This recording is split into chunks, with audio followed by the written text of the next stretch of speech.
Hello, Namaste, Konnichiwa. Welcome from Sunny Sensei. Today we will talk about fixed price incentive fee contracts or the FPIF.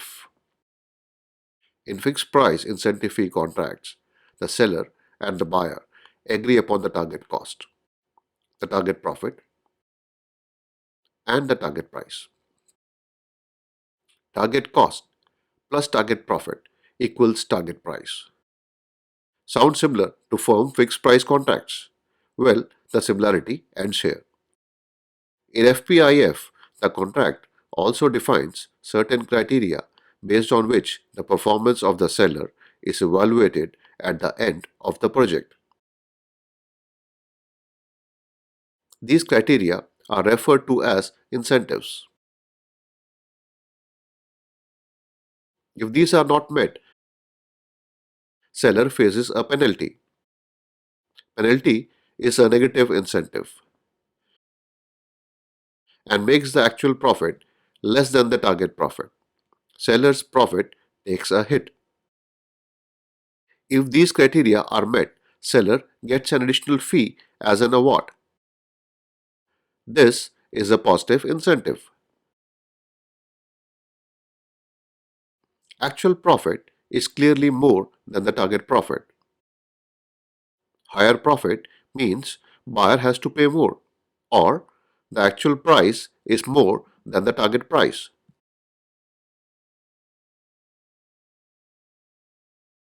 But the actual price cannot increase indefinitely. There is an upper limit to this. This upper limit is called the ceiling price. Actual price is always less than or equal to the ceiling price. The actual price can never exceed the ceiling price. Let's look at some examples of incentives. Here is the first example. Bob decides to get a part of his residence renovated and hires a contractor for $2,000. $2,000 is the target price. Both sides agree for a 30-day schedule. Bob offers the contractor an additional $50 for every single day of schedule reduction. Additional $50 is the incentive. The performance criteria is schedule reduction. If the seller meets the performance criteria, he gets an award, a positive incentive of $50 for every single day of schedule reduction.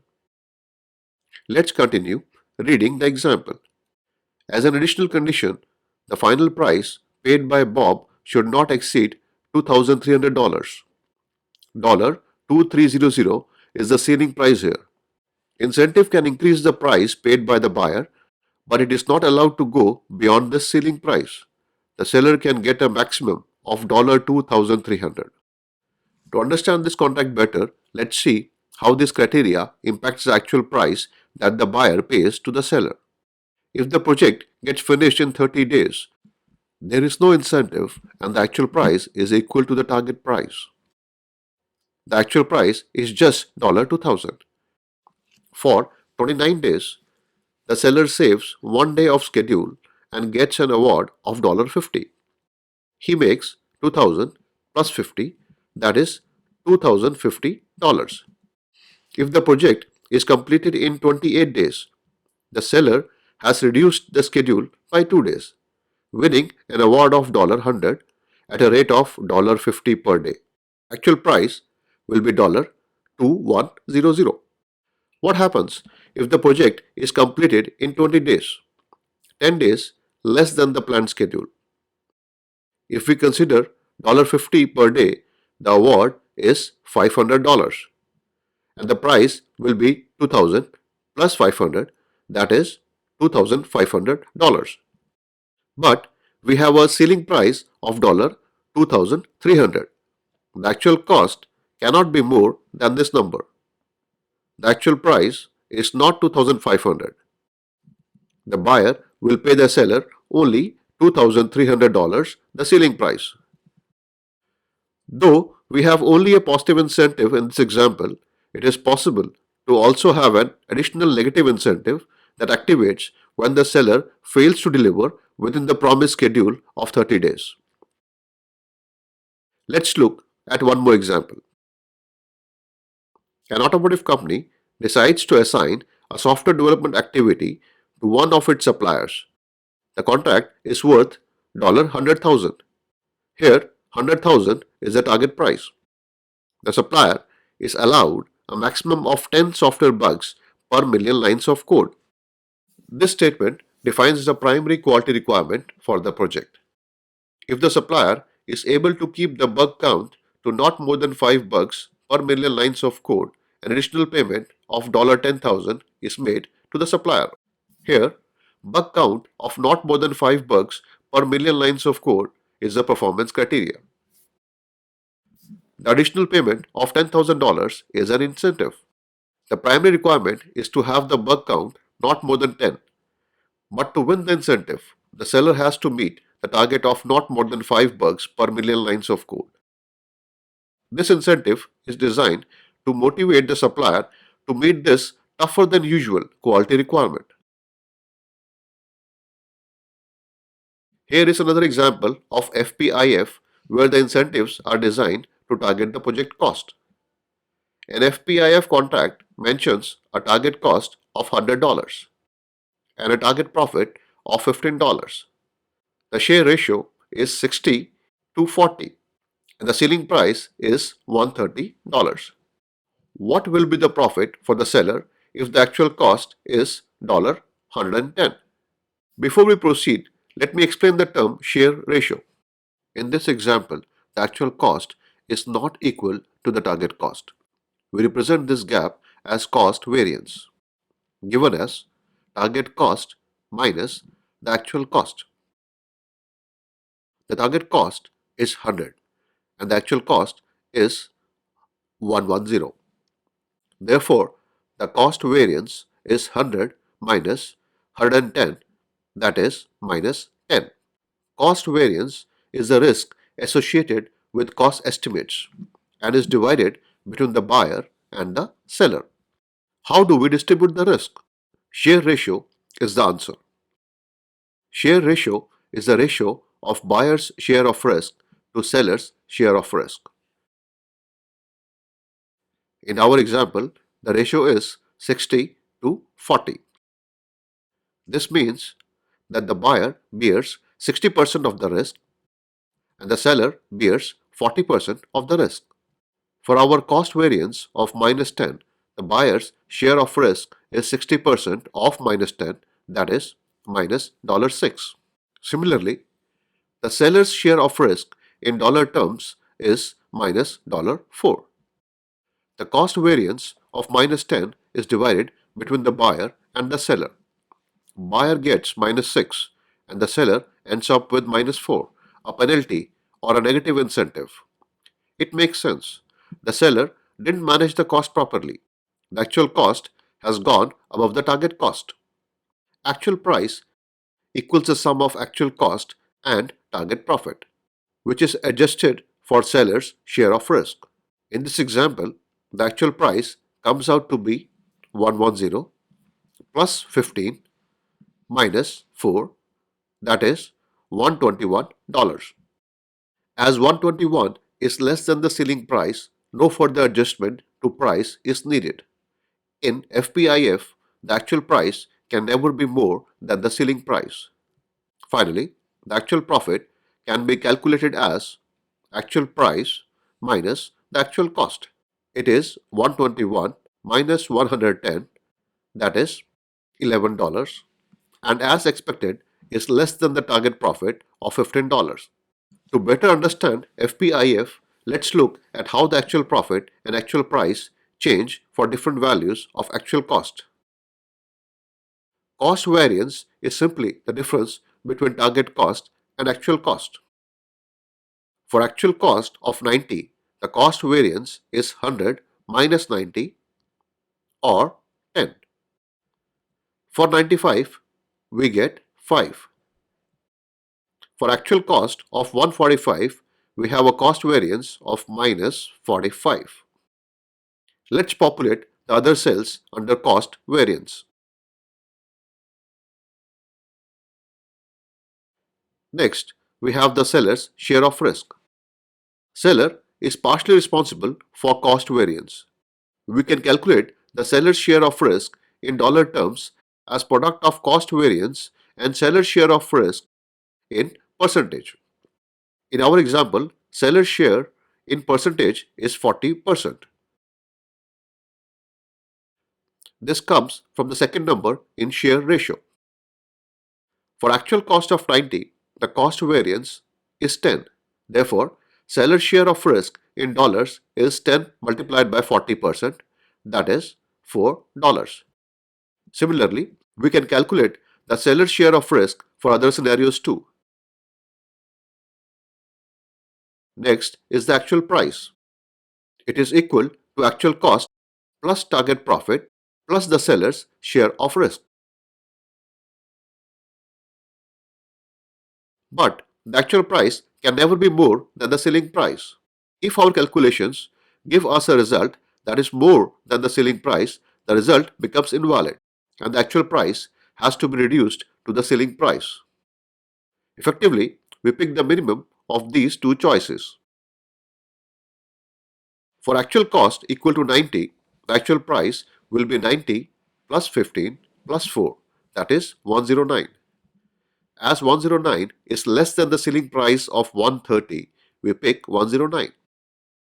For actual cost equal to 125, the actual price is 130, exactly equal to the selling price. 130 is our number. When actual cost is 130, the actual cost plus target profit plus the seller's share gives us 133. It is more than 130, the selling price. Therefore, it is invalid and the selling price of 130 becomes the actual price. The other cells can now be filled for actual price. Finally, the actual profit is simply actual price minus actual cost. For actual cost of 90, the actual price is 109. Therefore, the actual profit is 109 minus 90, that is 19. Let's complete the table.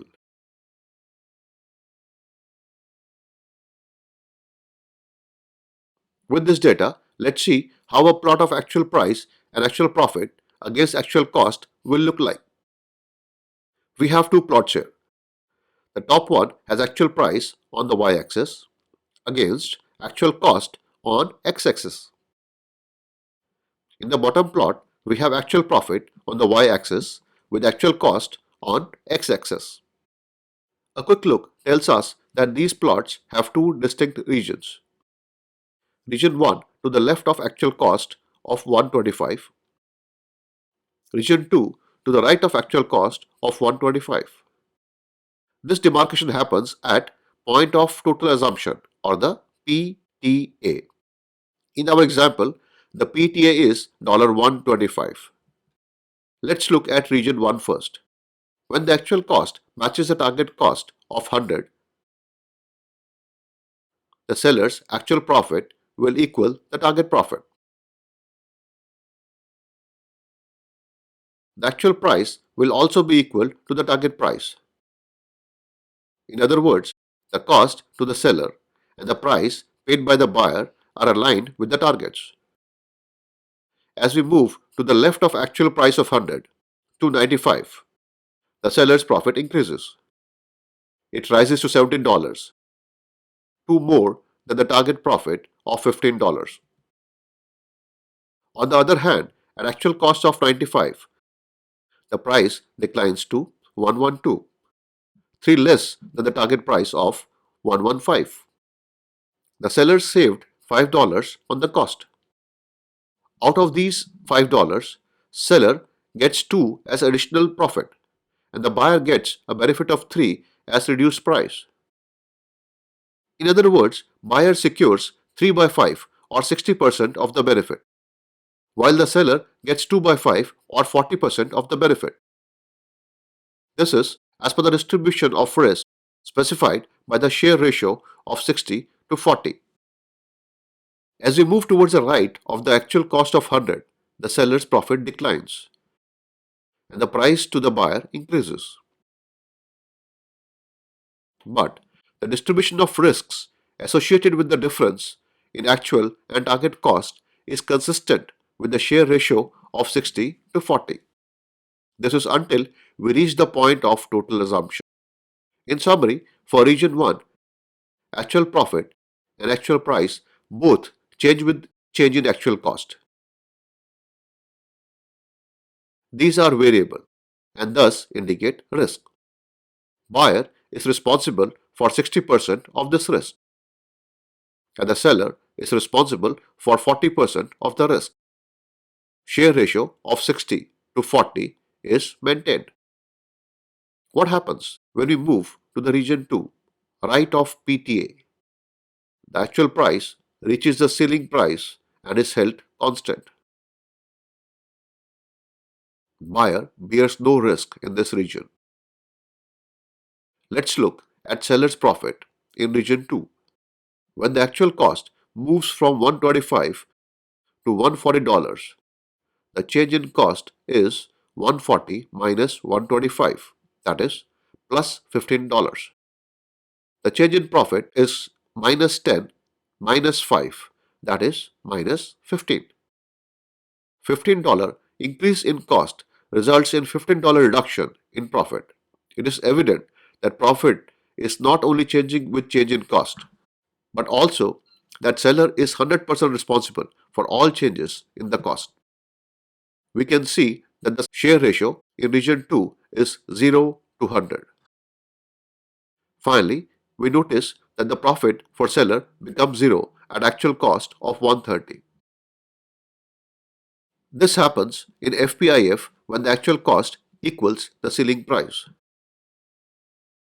In summary, till the PTA, the share ratio provided in the FPIF contract remains valid. Beyond the PTA, the FPIF contract is equivalent to FFP contract with share ratio of 0 to 100. Finally, let's look at some of the formulas that can be used to solve the FPIF problems. Target cost plus target profit equals target price. Actual cost plus actual profit equals actual price. Share ratio is given as buyer share of risk in percent to seller's share of risk in percent. Share ratio indicates the distribution of cost-related risk between the buyer and the seller. Sum of buyer's risk in percent and seller's risk in percent is equal to 100% or 1. Cost variance is target cost minus actual cost. Cost variance represents the total risk associated with cost. The risk is distributed between the buyer and the seller according to the share ratio. We have two equivalent formulas for actual price. You can use any one of these. Actual price can be calculated as actual cost plus target profit plus product of cost variance and seller's share of risk in percent. If this value is more than the ceiling price, the actual price has to be limited to the ceiling price. In effect, we pick the minimum of calculated value and the ceiling price. We can similarly use the second formula. The answer would be the same for both. I will prove the equivalence of these two formulas in a separate video. Finally, PTA or the point of total assumption. It is calculated as difference of ceiling price and target price divided by buyer share of risk in percentage and adding the result to the target cost. With this, we come to an end of this lesson. All the best with your PMP exam preparations.